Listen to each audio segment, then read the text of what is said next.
குடும்பத்துல எத்தனை பேர் இழந்ததுக்காக நீ தீவிரவாதி ஆயிட்ட. ஆக உன் வாழ்க்கையை சொல்றதா நினைச்சு எங்க வாழ்க்கையோட விளையாடின கதையை சொல்லி முடிச்சிட்டேன். அதனாலதான் சாவு உனக்கு சட்டத்து மூலமா வராம எங்க மூலமா வந்து. பகவத், நீ தப்ப முடியாது.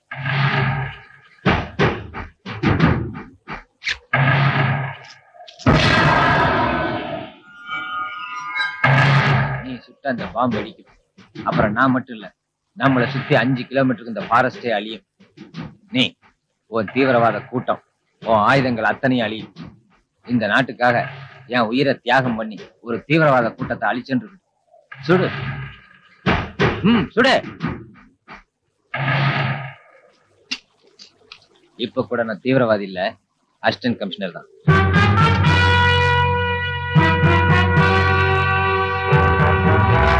சிஎம் சஸ்பெண்ட் பண்ணதே ஒரு சின்ன டிராமா தான். என்னப்பா சொல்ற? ஆமா சார், தீவிரவாதிகளோட மறைமுகமா கேடிஆருக்கு தொடர்பு இருக்கு.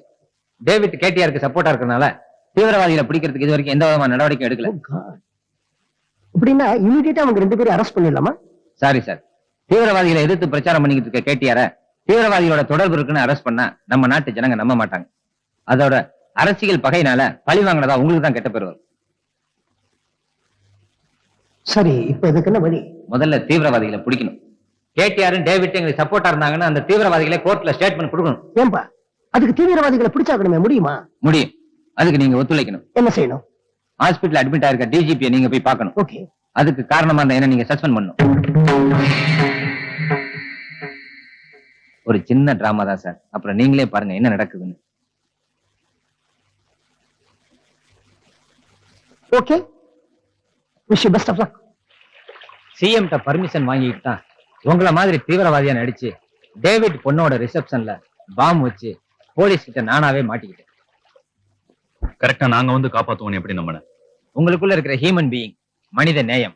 ஒரு பொண்ணு ஸ்டேஷன்ல கற்பழிக்கப்பட்டு நீதி கிடைக்கலைங்கிறதுக்காக அந்த ஸ்டேஷனுக்கே வெடிகுண்டு வச்சீங்க. ஒரு மந்திரி அநியாயமா ஏழையோட நிலத்தை ஆக்கிரமிச்சாருங்கிறதுக்காக அவர் போன ரயிலுக்கே வெடிகுண்டு வச்சீங்க. உங்களோட ஒவ்வொரு செயலுக்கும் பின்னால ஒரு நியாயம் இருக்கு. சட்டம் தன்னுடைய கடமையை செய்ய லேட் ஆகும் போதெல்லாம் உங்களுடைய ஆயுதங்கள் குற்றவாளிகளுக்கு தண்டனை கொடுத்துக்கிட்டே இருக்கு. எப்ப நியாயத்துக்காக போராடுறவங்கள ஆயிட்டீங்களோ அப்பவே நீங்களும் நல்லவங்க தான். அதனாலதான் என்னையும் நீங்க காப்பாத்துவீங்கன்னு நம்புனேன். இந்த அளவுக்கு எங்களை பத்தி தெரிஞ்சு வச்சிருக்கிற நீ இருக்க வேண்டியது காக்கி சட்டைக்குள்ள இல்ல, காட்டுக்குள்ள. எங்கள ஒருத்தனா எங்களோட. உங்களோட ஒரு பக்கத்தை சொன்னவனே உணர்ச்சி வசப்பட்டல்ல, மறு பக்கத்தை சொல்றேன் கேள்வி.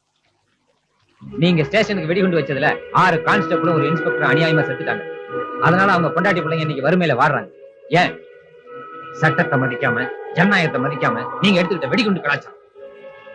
ரயிலுக்கு வெடிகுண்டு வச்சீங்க, 150 பேர் செத்தாங்க, 50-60 பேர் கை கால இழந்தாங்க. இன்னும் என்னமோ நடந்துருச்சு. உங்க நோக்கம் உங்களுக்கு பெருசா தெரிஞ்சதை ஒழிய பாதிக்கப்பட்ட குடும்பங்களோட கண்ணீர் உங்க கண்ணுக்கு தெரியல. சட்டத்தால சாகடிக்கப்பட்டவங்க எண்ணிக்கையை விட உங்க தீவிரவாத செயலால சாகடிக்கப்பட்டவங்க தான் அதிகம். உலகத்துல ஆயுத கலாச்சாரமும் தீவிரவாதம் ஜெயிச்சதா வரலாறே கிடையாது. உங்களால அப்பாவி ஜனங்க உயிர் பலி கொடுக்கிற வரைக்கும் பொதுமக்களோட அனுதாபத்தை நீங்க சம்பாதிக்கவே முடியாது.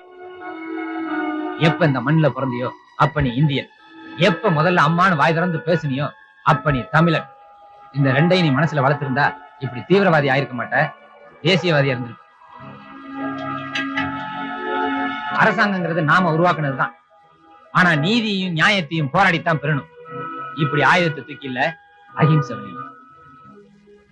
காரணம் இல்லாம யாரையும் நீங்க கொல்ல மாட்டீங்க, எனக்கு நல்லா தெரியும். உங்களை நான் நம்புறேன்.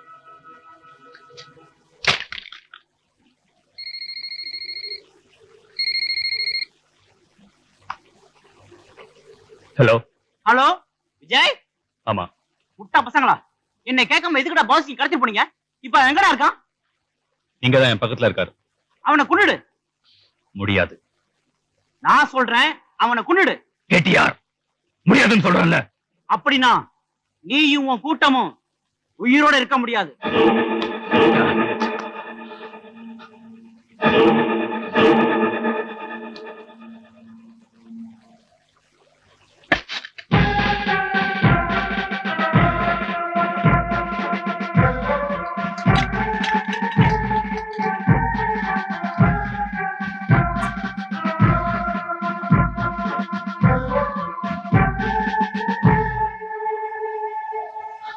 இந்த நிமிஷத்துல இருந்து நாங்க தீவிரவாதிங்க, தேசியவாதிங்க.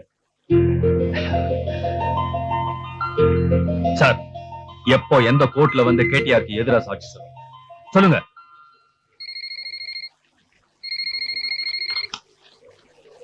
விஜய் பேசுறேன். டேய், நான் கடவுளே நம்ப மாட்டேன். காலி பசங்களா உங்களே நம்ப போறேன். அப்படியே மேல பாரு.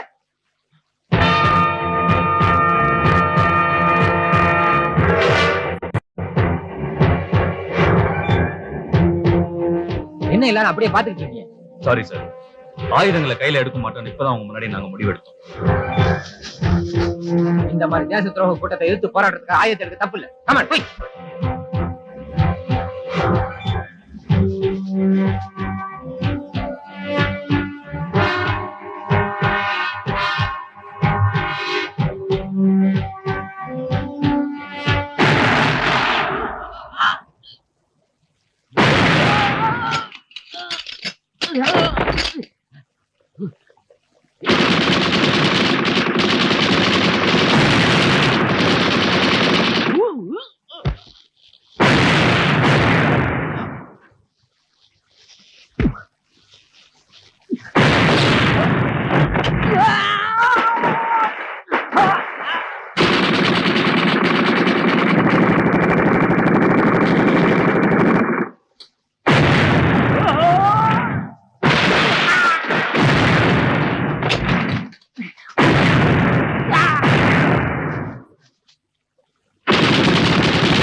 ஹலோ, சிஎம் தான் பேசுறேன் சார். நான் பகத் சிங் பேசுறேன் சார். தீவிரவாதிகளை நான் பிடிக்கல சார். அவங்களாவே திருந்திட்டாங்க. என்ன சொல்றீங்க? ஆமா சார், அவங்களாவே முன் வந்து கேடிஆருக்கும் டேவிட்டுக்கு எதிராக சாட்சி சொல்றதுக்காக சரணடைய விரும்புறாங்க. Very good. இத்தனை நாளா என் கவர்மெண்ட்டுக்கு கெட்ட பேரு இந்த தீவிரவாதிகளை பிடிக்க முடியாம போனதுனால தான். அதனால ஒண்ணு பண்றேன். நாளைக்கு பீச்ல சீரணி அரங்கத்துல பொதுமக்கள் முன்னாடி அவங்க சரண்டர். பத்திரிகை, ரேடியோ, டிவி எல்லாத்துக்கும் அறிக்கை கொடுக்க சொல்லுங்க. Okay sir.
இப்ப நாங்க தான் குற்றவாளின்னு கோர்ட்ல எப்படி நிரூபிக்க போறேன்?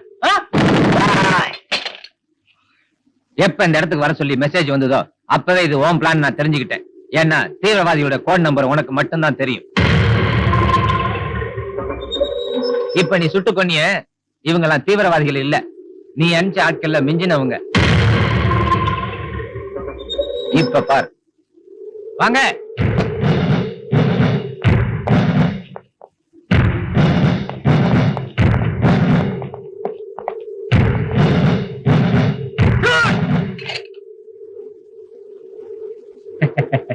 என்ன பண்ண முடிக்கிறீங்க? Come on.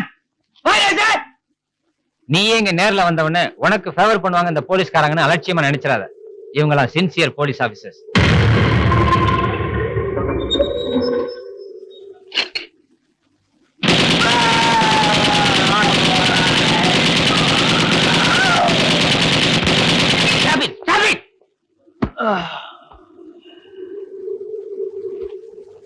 என்ன இப்படி பண்ணிட்ட?